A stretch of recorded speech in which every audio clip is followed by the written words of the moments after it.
Bienvenue dans cette nouvelle vidéo où je vous propose de découvrir ensemble Zend Expressive. Donc Zend Expressive, c'est un framework que je catégoriserai plutôt dans la catégorie des micro-frameworks et qui a la particularité d'utiliser un système de middleware pour composer une application.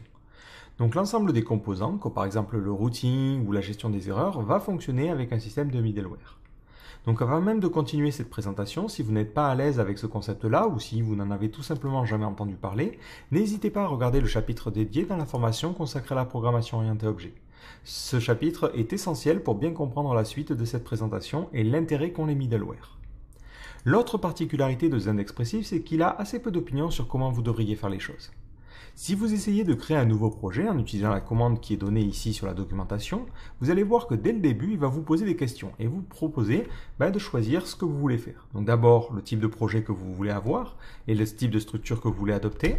Ensuite, il va vous demander le type de conteneur d'injection de dépendance. Il en supporte 3 par défaut, mais vous pouvez utiliser n'importe quel conteneur qui utilise les interfaces du PSR. Il vous demande ensuite le type de routeur. Donc il est compatible actuellement avec 3 routeurs, mais vous pouvez aussi composer avec votre propre routeur.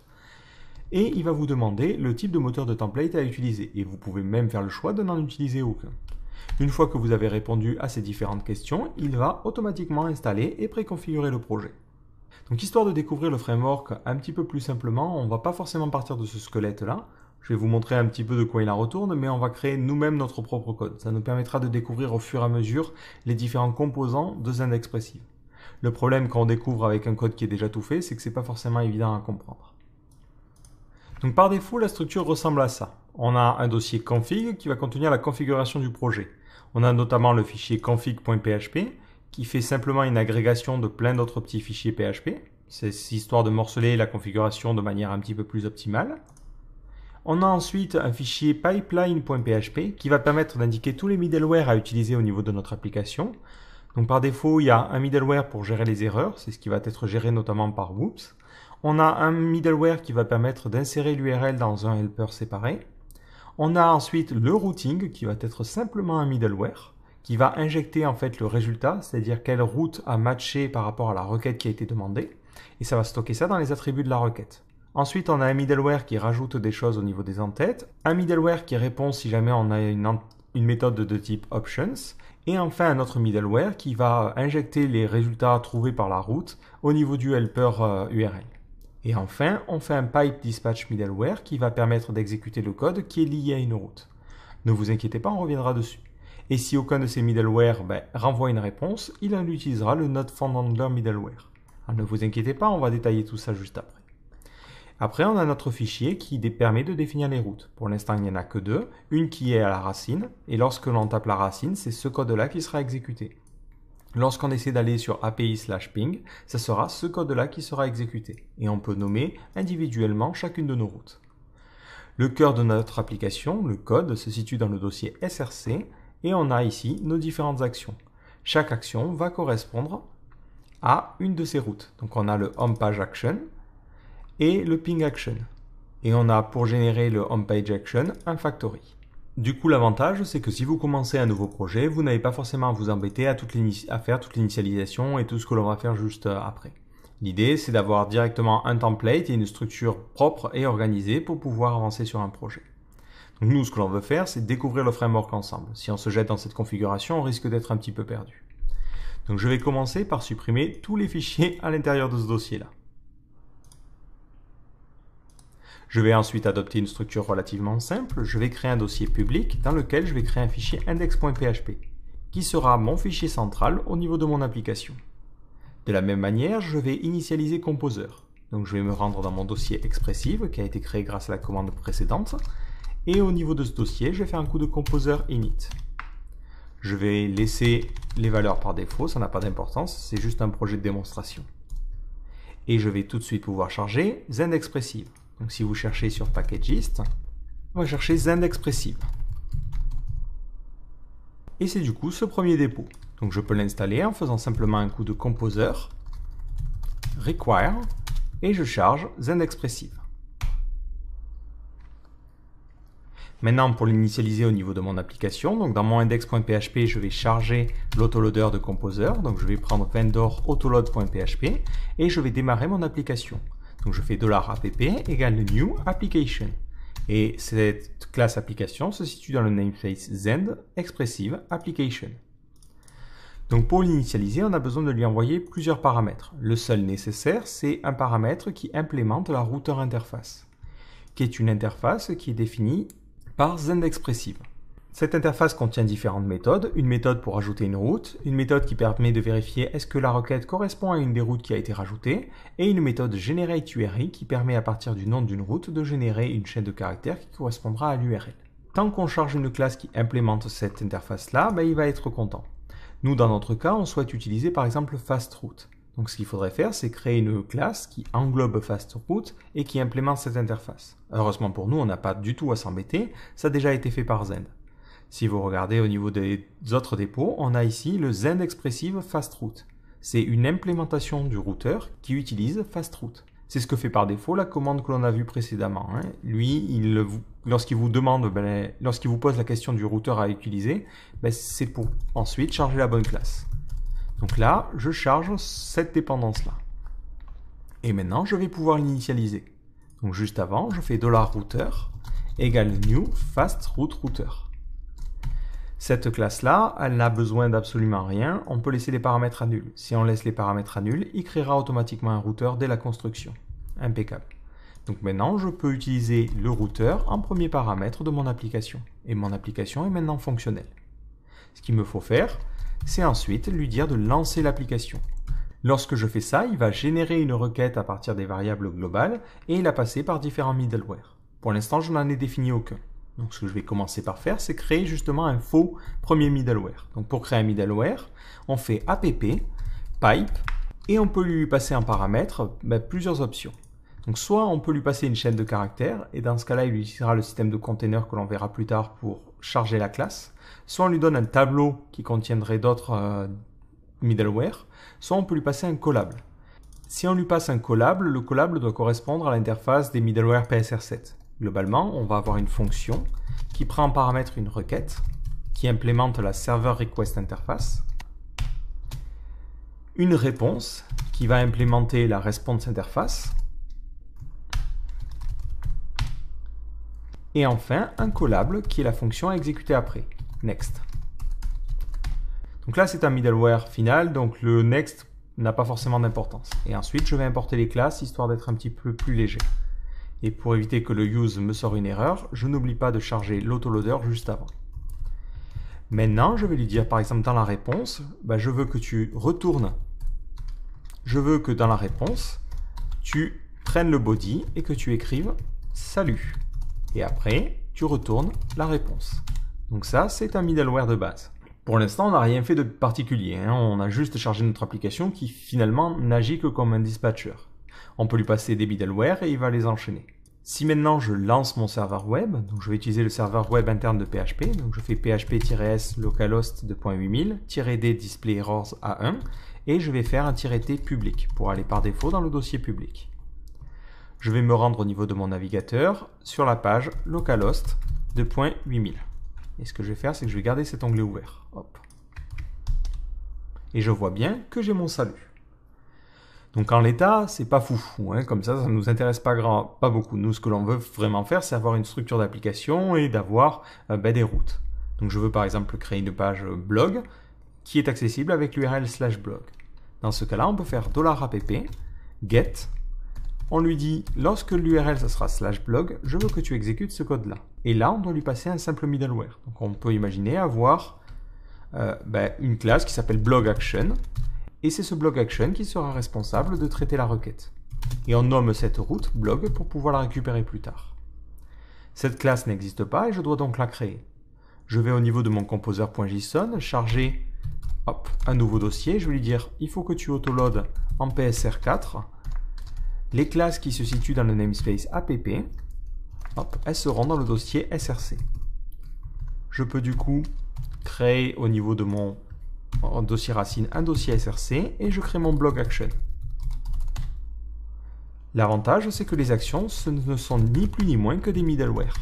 Donc ce sont des classes qui vont implémenter l'interface middleware interface, qui est une interface qui est proposée par Interop. Et à l'intérieur de cette middleware interface, pour qu'on n'ait pas d'erreur, il faut rajouter la méthode process.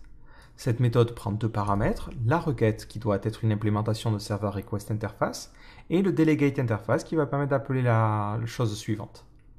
Dans le cas des actions, le delegate va servir assez rarement parce qu'au final, lorsqu'on arrive dans l'équivalent d'un contrôleur, c'est là que la réponse va être générée. Donc ici, je peux simplement faire un return new, je te renvoie une réponse HTML et je te renvoie « Salut, je suis sur le blog ». Voilà, c'est relativement simple, mais là, on a créé notre première action. Au niveau de mon index.php, il faut que je charge blog action dans le bon namespace. Donc ça va être dans le namespace app. Et je n'ai plus besoin des deux interfaces que j'ai chargées en haut. Je vais en profiter aussi pour dumper l'autoloader, donc ça c'est important, parce que sinon il ne va pas connaître mon nouveau namespace app. Et si je réactualise la page, je vais avoir une erreur 404. Par contre, si je vais sur /blog, je suis censé voir ma page, et pourtant je ne vois rien. Parce que lorsque l'on fait un app-get, ce que fait Zend, c'est qu'il rajoute cette URL dans le routeur. Mais après, à aucun moment, on lui dit de justement interpréter la requête. Donc là, on a besoin de deux middleware. Donc le premier, c'est le routing middleware, que l'on peut piper directement avec la méthode pipe routing middleware. Ça va permettre en fait d'interpréter les routes et de voir si la requête correspond à une route et d'injecter dans les attributs de la requête un attribut qui va permettre de savoir si on est justement dans une bonne URL. Si on fait seulement ça, ça ne fait rien. Ensuite, il faut utiliser un autre middleware qui est le pipe dispatch middleware. Ce middleware-là va regarder dans la requête si on a un route result. Et si on a un route result, il va regarder l'action qui correspond. Nous, ça sera cette action-là. Et va l'exécuter. Donc c'est vraiment le dispatcher qui fait le travail. Alors le problème, c'est que ce dispatcher, il ne va pas savoir comment initialiser ce middleware-là. Donc pour l'instant, je vais lui passer directement l'instance. Donc ici, je fais un new blog action. Si je réactualise ma page, sur blog, je vois bien que je suis sur le blog. Si vous voulez voir un petit peu mieux les attributs, juste avant, je vais mettre un simple var dump. C'est pas idéal, mais ça suffira. Je vais débugger les différents attributs. C'est juste pour vous montrer comment fonctionnent les middleware internes de Zend. On voit qu'il stocke la réponse originale, ça n'a pas vraiment d'importance. Mais ce qui est important ici, c'est le route result. Il a sauvegardé la route qui correspond à mon URL. C'est ça notamment qui permet au dispatcher de savoir quelle action il doit exécuter. Et cette action, il la trouve dans la propriété middleware. Du coup, je peux retirer ça et on va créer de nouvelles routes. Par exemple, j'ai envie de faire une fausse route ou si je fais /blog /unslug/unid.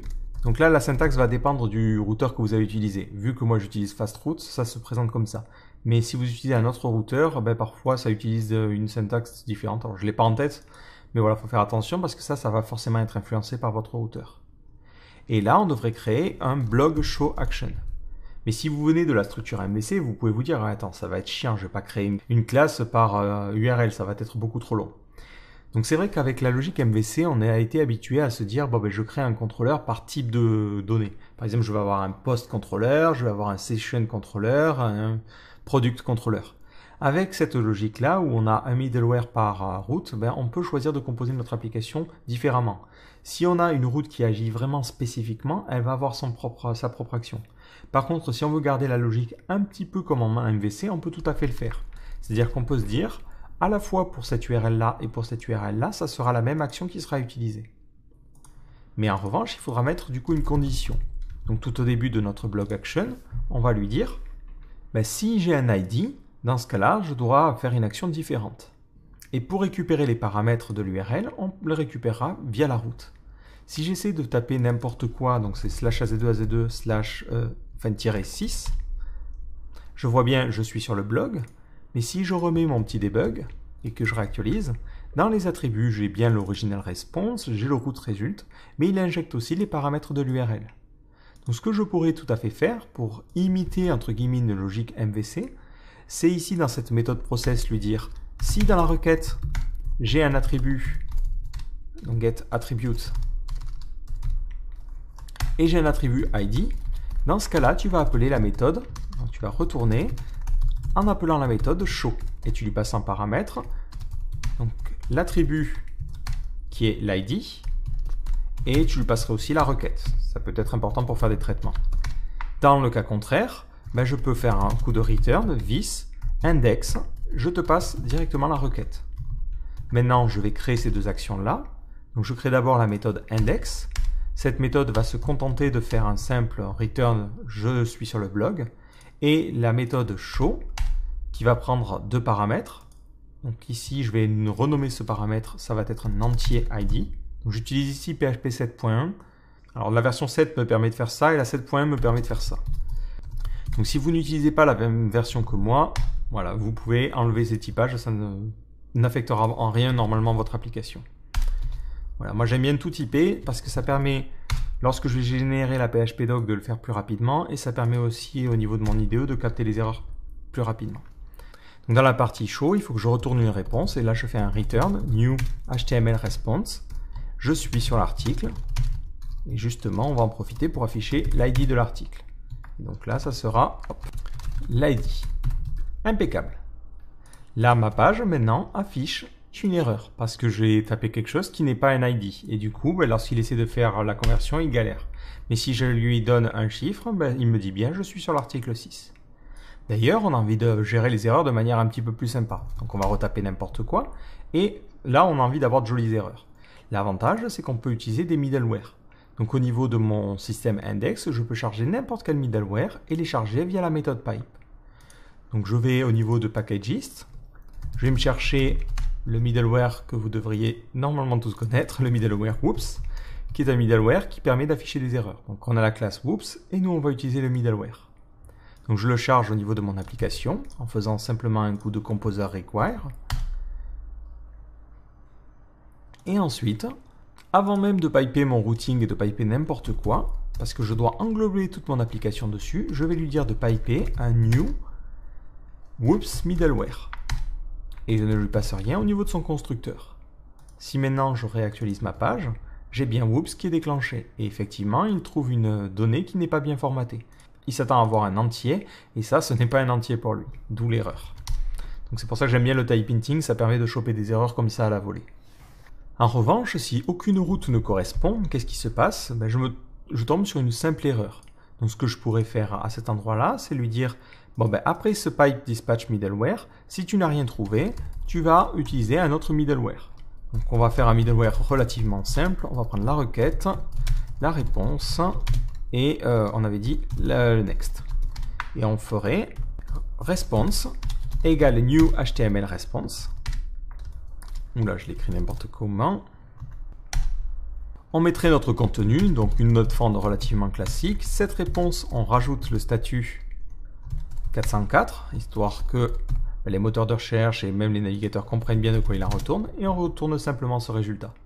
Donc si aucune des routes n'est matchée, on va arriver sur ce dernier middleware qui va se charger de mettre juste la note fond. Mais là, on pourrait mettre une page d'erreur beaucoup plus personnalisée et beaucoup plus adaptée. Donc l'avantage, c'est qu'on peut vraiment utiliser ce système de middleware à fond. Et ça vous permet de composer une application. L'autre chose intéressante, c'est que Zend Expressive vous laisse aussi spécifier en second paramètre lorsque l'on conçoit notre application, un container. Container qui va servir à résoudre les différentes dépendances. Comme vous l'avez vu, on peut s'en passer, mais c'est vraiment indispensable dans une application moderne. Donc on peut utiliser n'importe quel container qui est proposé lors de l'installation, ou même choisir un container lambda.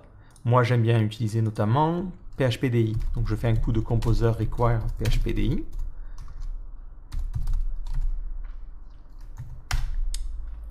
Je vais le charger avant de charger mon application. Donc je vais faire un coup, donc là on va mettre container. Builder égale new container builder. Je lui passe rien en paramètre. Ce builder, je vais lui demander de rajouter une définition qui se situe dans le fichier config.php que je vais mettre un niveau dessus. Je vais l'appeler moi directement config.php. Et à partir de ce builder, je vais construire mon container. Donc je fais container égale builder build. Maintenant, je peux injecter ce container. Donc au niveau de mon application, je lui passe en second paramètre le container. Pour qu'il fonctionne, il faut donc ce fichier config.php à la racine. Et à l'intérieur de ce fichier, je retourne simplement un tableau. Alors, si j'oublie les tags PHP, on ne va pas aller loin. Et dans ce tableau, on va définir justement les dépendances. Donc on va lui dire par exemple, lorsque tu essaies d'accéder à un routeur interface, je veux que tu initialises en vérité le fast route router. Et tu l'initialises en lui passant rien. Et je vais importer les trucs parce que sinon ça va faire un code beaucoup trop long et les lignes vont mettre plus de 120 caractères. Et c'est tout ce dont j'ai besoin pour l'instant, je réfléchis. L'auto-wiring, qui permet d'automatiquement charger les classes, fera le taf pour le reste. Donc à cet endroit-là, je ne suis pas obligé de charger mon middleware. Je peux simplement lui donner une chaîne de caractères en lui disant « faudra que tu charges l'action blog action », comme je l'avais fait au tout départ. L'avantage d'utiliser plutôt une chaîne de caractères et l'injection de dépendance, c'est que l'initialisation de ce middleware ne se fera que si la route est rencontrée. C'est mieux en termes de performance. Et je peux même retirer cette ligne-là et lui dire ici, tu vas utiliser le container et tu vas créer une instance pour le routeur interface. Comme ça, si demain je le souhaite, en un clin d'œil, il me suffit au niveau de mon config de changer l'implémentation et automatiquement, ça va changer dans toutes mes classes ce qui est injecté grâce au routeur interface.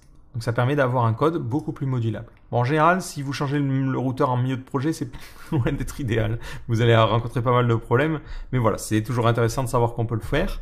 Et de la même manière ici, je ne charge que la chaîne de caractères contenant la classe Whoops. Et là, j'ai un code qui continue à fonctionner. Si ce n'est qu'il faut que je me rende sur la bonne URL. Autre petit détail, si vous souhaitez utiliser un moteur de template. Donc ce que vous pourriez faire, c'est utiliser Twig, l'injecter dans vos dépendances et après faire le travail. Il n'y a absolument rien qui est spécifique à notre projet. Ceci étant dit, vous avez aussi des factories qui vous sont offertes par Zend et qui vont vous permettre de travailler et d'initialiser Twig beaucoup plus simplement et de le faire fonctionner directement dans notre application. Donc si je reviens au niveau de Packagist et que je cherche, donc c'était le Twig Renderer, j'ai cette dépendance-là. Alors je vais cette fois-ci la regarder pour vous montrer le code sur GitHub. Il y a quelques petites spécificités. Donc pendant ce temps, je vais l'installer. Donc globalement, Zend Expressive nous propose une interface qui est le renderer interface. Si je vais dans mon blog action et que je me dis j'aimerais bien rendre une jolie vue. Donc dans ma partie show, je vais plutôt utiliser le renderer. Donc au niveau de mon blog action, je vais lui préciser lors de la construction qu'il va avoir besoin du renderer. Mais on peut injecter non pas directement le Twig renderer, mais le renderer interface. Donc ça, c'est une interface qui est fournie par Zend, et derrière, on pourra implémenter un Twig renderer, un plate renderer ou n'importe quoi. Même un PHP renderer qui se contenterait de rendre une vue PHP. L'avantage d'utiliser une interface plutôt que directement une implémentation, c'est que l'on peut injecter dans une action un type de renderer et dans une autre un autre type. Donc une action pourrait utiliser Twig alors qu'une autre pourrait utiliser du PHP. Et c'est ça qui est intéressant. Si on injecte directement Twig, on rend notre middleware dépendant de Twig. Donc là, je vais l'appeler renderer et ça, je vais l'initialiser. Par défaut, si j'essaie de réactualiser ma page, il va me dire, ben non, ça, je ne sais pas le charger. Tu m'as pas dit comment initialiser un template renderer interface. Donc si je regarde le dépôt GitHub, dans les sources, il y a assez peu de fichiers, hein, vous allez voir, c'est très lisible en général. Ils ont bien séparé le code. On a le Twig renderer, qui est effectivement le renderer qui va implémenter cette fameuse interface. Et à l'intérieur, bon, on a du code relativement simple en fait, où il charge simplement Twig. Et il le préconfigure avec plusieurs choses. On a ensuite le Twig renderer factory, qui est un factory qui va permettre de générer justement un renderer. L'avantage, c'est qu'on va pouvoir utiliser ce factory directement dans notre injection de dépendance. Et on a un cran au-dessus, un Twig extension. Alors ça, c'est particulier, c'est lié à Zend Expressive pour le coup, mais globalement, c'est une extension Twig qui va injecter trois méthodes, quatre méthodes, qui sont liées en fait au chemin. On a par exemple le path qui va être très utilisé, qui permet de dire, bon ben je veux le chemin vers le blog par exemple. Voilà, donc ça c'est directement injecté, et je crois que c'est injecté au moment où il y a le Twig Environment Factory. Mais c'est vers la ligne, alors j'avais déjà regardé un petit peu le code, mais c'était vers la ligne 100 et quelques. On a ici, voilà, il rajoute une extension au niveau de l'environnement et il rajoute un Twig extension. Et c'est là où il va rajouter les différentes choses. Donc maintenant, je peux utiliser justement ces factories au sein de mon projet. Donc dans ma partie config, je vais lui dire, lorsque tu as besoin d'un Twig underscore environment, si je ne mets pas la virgule, il ne va pas me l'auto-compléter, ben, tu vas injecter cette classe-là en utilisant le factory. Et le factory, c'est Twig Environment Factory. Et ça, je l'importe. Si je regarde ce factory, il prend le container et depuis le container, il récupère de la configuration. On va voir un petit peu de quoi il en retourne juste après. Autre chose, si j'ai un template renderer interface, dans ce cas-là, je veux que tu utilises le Twig renderer. Pareil, j'utiliserai le factory et ça sera le Twig renderer factory. Et encore une fois, j'importe les namespaces parce que sinon c'est l'enfer. Maintenant que ce template renderer interface, il va savoir comment l'implémenter, au niveau de mon blog action, je peux me contenter de lui dire ici, je vais te renvoyer une réponse HTML et la réponse HTML, ça sera un renderer. Alors, ça sera this renderer et je veux que tu rendes la vue qui va se situer dans le module app par exemple et qui va s'appeler show. Pour que ça fonctionne, il faut lui définir où se situe ce module-là. Donc au niveau de mon factory, comme on l'avait vu, il utilise de la configuration. Si je regarde dans la documentation de Zend Expressive, dans la partie Features, je vais dans la partie Template et la partie Twig.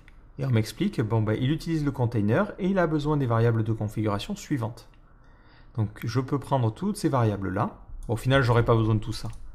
Et au niveau de ma configuration, de mon container, je vais avoir besoin d'une clé config qui va contenir cette configuration-là.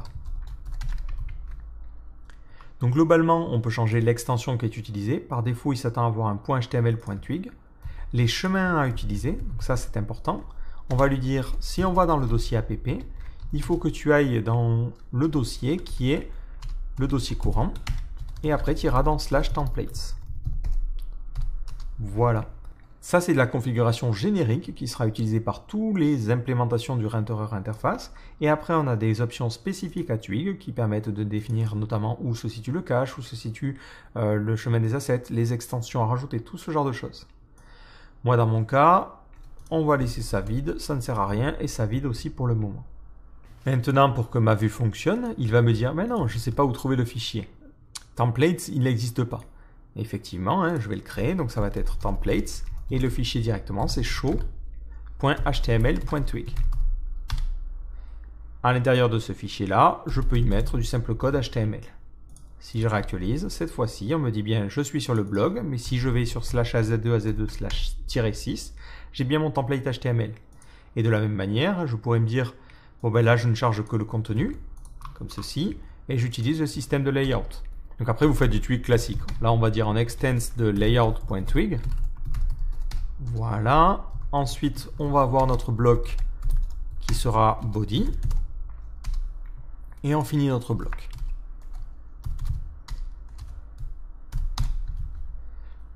Et ça, je vais le mettre dans un dossier app.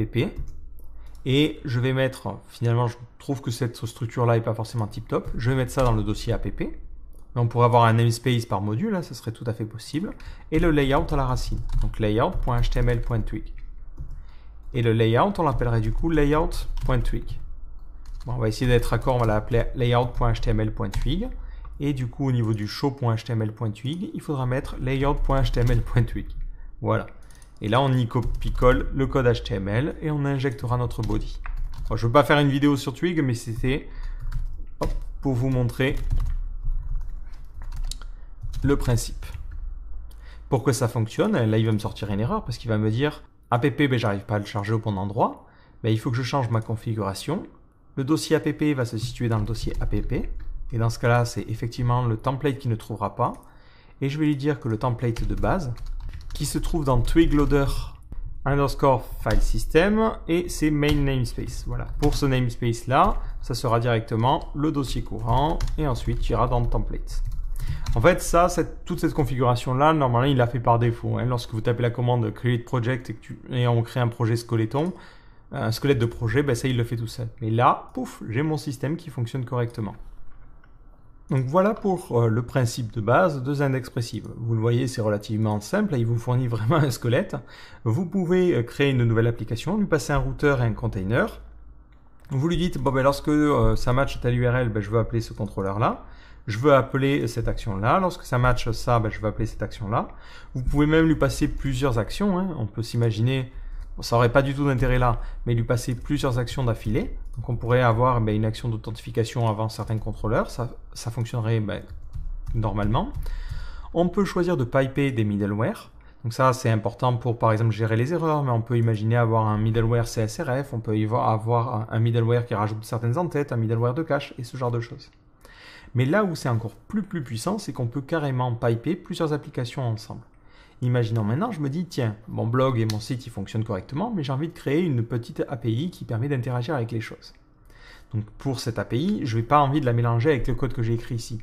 C'est une application qui fonctionnerait quasiment d'elle-même, mais qui serait accessible sur /API, /post par exemple. Et là, ça me récupérait les articles. Alors pour faire ça, ce que je peux faire, c'est avoir un middleware qui va être utilisé que si on a une URL qui est appelée. Par exemple, app, pipe, et on peut lui dire tout ce qui passe par /API, tu le piperas dans ce middleware-là. Suivant comment vous mettez ce middleware-là, vous pouvez même court-circuiter votre routeur principal. Si je mets ce middleware à cet endroit-là et que ce middleware retourne une réponse, on ne passera même pas par ces chemins-là. Donc ça peut être intéressant à ce niveau-là. Et ce qui est vraiment puissant, c'est qu'on peut même utiliser une application Zend expressive dans une application Zend expressive. Donc imaginons, au niveau du middleware, on va l'appeler très sobrement API. Donc dans mon dossier SRC, je vais créer un nouveau middleware api.php. Je vais charger le namespace app et je vais créer une classe API. Cette classe-là va implémenter la middleware interface. Pour implémenter cette interface-là, j'ai besoin de créer la méthode process. Dans cette méthode process, on va avoir notre propre routeur. Par exemple, on peut aller sur /post, on pourra aller sur /comments. Donc, ce middleware-là va pouvoir gérer des sous-URL. Donc, ce que je peux faire, c'est créer carrément une nouvelle application. Donc, je peux faire $app égale new application. J'ai besoin de lui passer un routeur. Donc, je lui passe un nouveau fast router, donc new fast route router. Et je lui passe un container. Alors, mon API a peut-être besoin de se connecter à la même base de données que mon application principale. Donc, ce que je peux faire dans ce cas-là, c'est me dire, bon, au niveau du constructeur de mon API, je vais récupérer une instance du container interface. Automatiquement, ce que va faire PHPDI, c'est qu'il va injecter le container. L'avantage, c'est que maintenant, je peux dire à cette application d'utiliser le même container.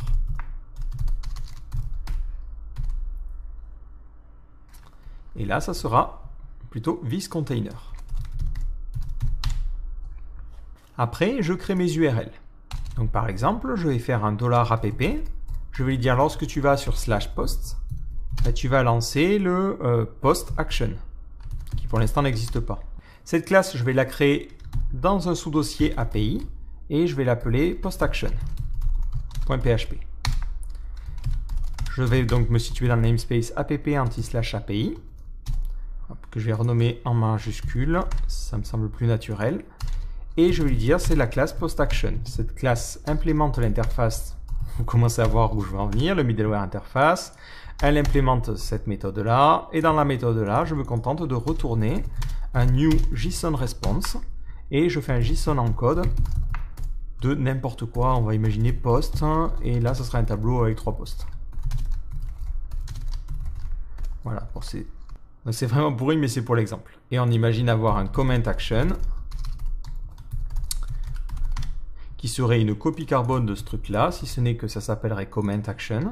Et au niveau de ce système-là, ça renvoie des commentaires. Maintenant, au niveau de mon API, lorsque je vais sur /post, tu vas charger le post action, qui se situe dans le namespace de l'API. Et lorsque tu vas sur /comments, tu vas charger le comment action. On pourrait créer, comme on l'a fait pour le blog action, un truc qui fasse quelque chose d'un petit peu plus compliqué, une action qui serait utilisée pour plusieurs routes, ce genre de choses. Là, c'est juste pour vous montrer qu'on peut composer les choses. Maintenant, je peux lui dire, pipe dans mon application le routing, ensuite dispatch vers la bonne action, et après, plutôt que de faire un run, qui prendrait la requête et qui l'enverrait dans les différents middleware, je peux lui dire, process la requête que tu as récupérée en paramètre, et ça, tu me retourneras du coup une réponse. Et tu prendras en second paramètre le delegate. Voilà, là on a créé notre petit système. Maintenant au niveau de mon index.php, je peux lui dire d'utiliser ce middleware. Donc là c'est le API, et j'utilise la classe. Alors, par contre, je l'ai nommé API avec une majuscule, et là c'était API avec une minuscule. Donc, je vais essayer d'être raccord partout. Impeccable. Normalement, c'est bon. Voilà. Donc, lorsque je fais /blog, ben, j'arrive bien sur la partie blog. Ce code-là ne sera jamais exécuté. J'en veux pour preuve que si ici je mets un var dump yo et ensuite un die, ben, normalement on pourrait s'attendre à ce que, vu que le container travaille, ben, on ait un yo qui s'affiche. Et pourtant on n'a rien. Parce que toute cette partie-là et tout ce constructeur-là ne sera jamais utilisé. Parce qu'on n'a pas une URL qui commence par /API. Si je vais sur /API, /post avec un S, ben, je vois bien mon JSON. Alors, par contre, il fait un petit peu n'importe quoi. Si je regarde la signature de mon HTML response, enfin de mon JSON response, hop, il prend en paramètre des données qui peuvent être n'importe quoi qui sera converti en JSON. Donc il n'y a pas besoin de ce JSON en code. Erreur de ma part. Et pareil dans le comment action du coup. Voilà. Du coup là il a encodé 2 fois un JSON et c'est pour ça que ça nous donnait n'importe quoi. Mais là j'ai bien mon JSON qui est retourné. Si je vais sur /post et si je vais sur /comments, j'ai le JSON qui correspond à mes commentaires. Et là j'ai composé en fait mon application à partir de ZendExpressive. Et j'ai une micro-application qui pourrait faire sa propre logique et son propre système. L'avantage, c'est qu'il ne rentre pas en collision. Ça peut être très utile dans certains cas. Par exemple, vous pourriez imaginer, demain vous renommez cette API en API V1 et vous pouvez faire un /API/V1 pour la V1, API/V2 et commencer à travailler sur la V2. Et ça vous permet véritablement de morceler le code en affectant le moins de choses possible. Et hop, j'en veux pour preuve ici que si je mets API/V1, cette URL ne marche plus et il me sort une grosse erreur parce que par défaut, si vous ne mettez pas de middleware à la fin, il va utiliser un default middleware. C'est ce que vous avez dans le application. C'est le 3e paramètre. Il utilise un default delegate et ça utilise un système d'erreur. Et vu qu'il détecte que l'on utilise Twig, il essaie de charger un fichier qui est, je crois qu'il s'appelle E404. Donc, si vous définissez par exemple dans votre configuration un namespace pour error, on va s'imaginer le mettre directement à la racine dans le dossier template, comme des gros bourrins. Dans ce cas-là, voilà, c'est ça qu'il cherche. C'est le 404.html.twig. Donc si vous voulez même pas vous fouler, hein, vous pouvez directement créer un fichier 404.html.twig et ce sera votre page d'erreur. Le default handler gère ça en fait. Mais après, rien ne vous empêche vous-même de créer votre propre middleware et de y mettre ce que vous voulez. Et de dire, bon à la fin, on aurait par exemple le pipe not found handler. Et il en propose même un par défaut. Mais après, c'est ça qui est vraiment intéressant, c'est que tout, en fait, va être des middleware. Nos actions ici, blog action, ce sont des middleware. On pourrait même s'imaginer, s'il y a une 404, on t'envoie le blog action et tu nous renvoies une page du blog. Bon, c'est complètement débile, mais c'est pour l'exemple. Et on peut pousser les choses comme ça. Et ça permet d'avoir un code qui est uniformisé. Tout fonctionne de la même manière et on peut composer notre application à partir de plusieurs middleware. Dans le cas, par exemple, d'un CRUD classique, on pourrait s'imaginer avoir un premier middleware qui permet de récupérer l'article depuis la base de données et avoir un second middleware qui est chargé du traitement. L'avantage, c'est que vous avez une seule classe dans laquelle vous allez faire la récupération. Ça permet de morceler correctement le code et de garder le principe du Single Responsibility Principle. Chaque middleware va être responsable de sa petite logique à lui, il transphase tout dans les attributs de la requête et après les middleware travaillent comme ça ensemble. Bon, mais là, si je réactualise, j'ai bien ma page not found. Voilà pour le fonctionnement de ZendExpressive. Vous le voyez, c'est relativement simple et ça permet d'avoir une application modulable. Si maintenant je reviens sur mon terminal et que je refais l'installation de base, je refais un coup de composer create project et on va créer un nouveau projet ZendExpressive qu'on va appeler ZendExpressive 2. Au niveau des questions, je vais lui demander d'avoir un code modulable. Je réponds la réponse 3. J'utilise le Zend Service Manager au niveau de mon injection de dépendance, FastRoute pour les routes, Twig pour le moteur de template et Whoops pour la gestion des erreurs. Maintenant qu'on a une meilleure compréhension de ZendExpressive, ça permet de mieux comprendre la structure de base. Globalement, il fait un petit peu la même chose. Dans la partie publique, il ouvre le index.php. Il dit que si on est en ligne de commande, il retourne false, sinon il charge l'autoloader, et ensuite il utilise une fonction anonyme histoire de ne pas polluer le namespace global. Il charge le fichier qui va s'appeler container.php, il récupère l'application depuis le container, il utilise 2 fichiers, tout simplement pour séparer en fait ce que nous on avait écrit dans un seul fichier, et ensuite il lance notre application. Dans la partie pipeline, donc ça va être dans le dossier config, pipeline, il ne fait que piper les différents middleware. Et il le fait de la même façon que nous. Donc il faut bien faire attention, l'ordre des middleware est important. Le dispatch se fait en dernier. Il se fait en dernier parce que c'est le dernier bloc que l'on va exécuter dans notre application. Ensuite, il utilise le routing middleware avant parce qu'il a besoin pour ces middleware-là de récupérer la route, il me semble. Du coup, il a besoin que d'abord les routes soient résolues à cet endroit-là. Dans la partie routes, c'est là que toutes les routes sont simplement définies. Dans ma partie container, il charge en fait la configuration. Il charge la configuration depuis un autre fichier qui est le fichier config.php. Il démarre le service manager. Donc là, il utilise le Zen Service Manager, là où moi j'utilisais PHPDI. Et il utilise dans la configuration la clé dépendance. Voilà, globalement ici, il ne fait que charger en fait le container de dépendance. Et il a séparé la logique dans son propre fichier. Si je regarde le fichier config.php, c'est pour ça que la structure de base n'est pas forcément claire au début. Il faut vraiment la lire pour la comprendre. Donc dans ce fichier de configuration de base, il prend un agrégator, donc ça ce sont des classes de Zend, je les ai jamais utilisées, donc je les ai découvertes avec Zend Expressive, mais globalement c'est un système qui permet d'agréger des fichiers PHP. Donc il va prendre tous les fichiers PHP qui se situent dans ce dossier-là et qui finissent par global, tous les fichiers le fichier qui s'appelle comme ça, et il va charger un tableau qui est déjà défini, qui est simplement ce petit tableau à la con, et il va charger un config provider. Un config provider, donc ça c'est ce qui permet d'avoir vraiment quelque chose de modulable. C'est une simple classe qui est invocable, qui est callable et qui génère en fait le tableau des dépendances. Ça lui permet quoi? Ça lui permet, si demain on a un nouveau module à charger, ben on peut faire comme ça, hop, hop, hop, hop, et on charge les providers de nos différents modules. Donc c'est une bonne façon de faire, je trouve, c'est assez propre. Voilà. Donc c'est ça, cette ligne en fait elle est rajoutée par l'option 3. Si vous choisissez l'option 2 ou 1, lors de l'installation, pour avoir une installation plus flat, ça il le retire. Et après, dans la partie donc autoload, c'est tous les fichiers qu'il va charger, ben, on a les dépendances liées au routeur. Et c'est là où nous, on avait dit, ben, pour la routeur interface, on voulait utiliser FastRoute. Ben, c'est exactement pareil. Sauf que ben, il utilise un Service Manager qui a une syntaxe légèrement différente. Pour la partie template, pareil. Pour le Twig Environment, tu utilises CFactory. Pour le template renderer interface, tu utilises CFactory. Par contre, après, voilà les options à passer au niveau du système. Pareil pour Zend Expressive.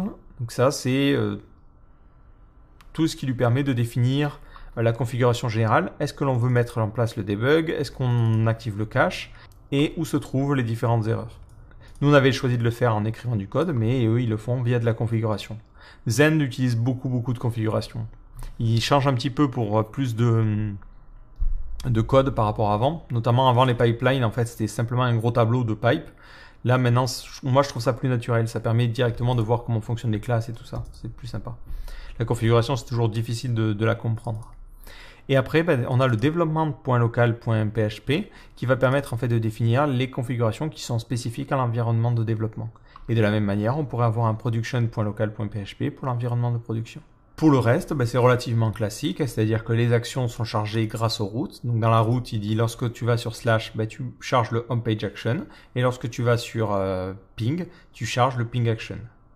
Et ces actions sont définies dans la partie action qui correspond à notre namespace app. Donc si je regarde le SRC, j'ai bien ici mon homepage action qui prend en paramètre le routeur interface et le template renderer engine.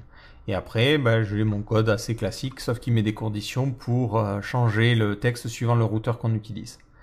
On a un factory dans le cas des homepage action parce que le système de service n'utilise pas l'auto-wiring. Moi, j'utilisais l'auto-wiring, donc il était capable tout seul d'injecter les différentes dépendances. Mais là, ils sont obligés de le faire manuellement. Et après, on a le ping action qui est relativement simple, qui renvoie simplement un JSON. Voilà, c'est vrai qu'à première vue, la structure peut paraître imposante, mais au final, elle est relativement simple. Chose en plus qu'ils rajoutent par rapport à moi, c'est qu'ils mettent directement les tests unitaires. Donc ça vous permet de voir un petit peu comment on peut tester des factories en utilisant, alors pour le coup, ils utilisent Prophet pour faire de fausses requêtes, de faux delegates. Mais en dehors de ça, ben, c'est un test relativement classique. Hein. On l'appelle avec des choses, on s'attend à avoir un retour. Est-ce qu'on a le retour? Oui, non, et voilà.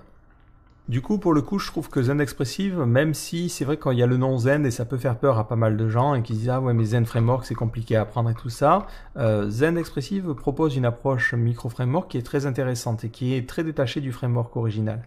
L'avantage c'est qu'il a vraiment très peu d'opinions sur comment vous devriez faire les choses et vous laisse choisir la configuration que vous souhaitez. Vous pouvez choisir d'utiliser leur squelette et dans ce cas-là il va vous faire une sorte de structure pour votre configuration.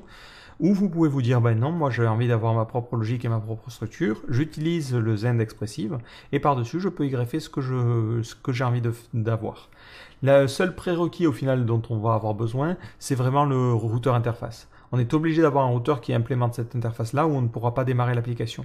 Mais après, on l'a vu, hein, il est tout à fait possible de se dire carrément, bah, j'utilise le routeur, mais en dehors de ça, j'utilise même pas de container. Je fais ma propre sauce à ce niveau-là et j'utilise de l'injection manuellement. Il vous laisse complètement faire les choses comme vous le souhaitez. Et c'est tellement modulable qu'on peut même créer une application Zend Expressive dans une autre application Zend Expressive, et ainsi de suite, ainsi de suite. Du coup, c'est vraiment intéressant parce qu'on peut se dire, je crée un projet, demain si ce projet j'ai envie de le migrer vers une certaine URL, je peux le faire très très rapidement. Et ça permet d'éviter comme ça de mélanger les projets, et on pourrait avoir plusieurs projets au sein d'un même code source, mais qui sont complètement isolés grâce à ce système de middleware. Donc j'espère que cette vidéo vous aura permis de découvrir ce framework-là et vous aura surtout donné envie de l'essayer. Donc n'hésitez pas à expérimenter dessus, à aller chercher un petit peu comment structurer les choses. Mais cette approche middleware, c'est vraiment une approche que je trouve très très poussée et qui nous permet de créer des projets modulables, évolutifs et sans se retrouver avec un globi-boulga de code où tout dépend les uns des autres. Là, on a vraiment des modules qui agissent comme de simples middleware que l'on pourra réutiliser de projet en projet. Et même si demain on le souhaite, on pourra passer sur un autre framework. Ce sont des middleware qui implémentent une interface classique et générique. Du coup, on pourrait s'imaginer les utiliser dans un framework plus tard, plus avancé. Donc voilà pour ce petit tutoriel et je vous donne rendez-vous dans une prochaine vidéo. Ciao!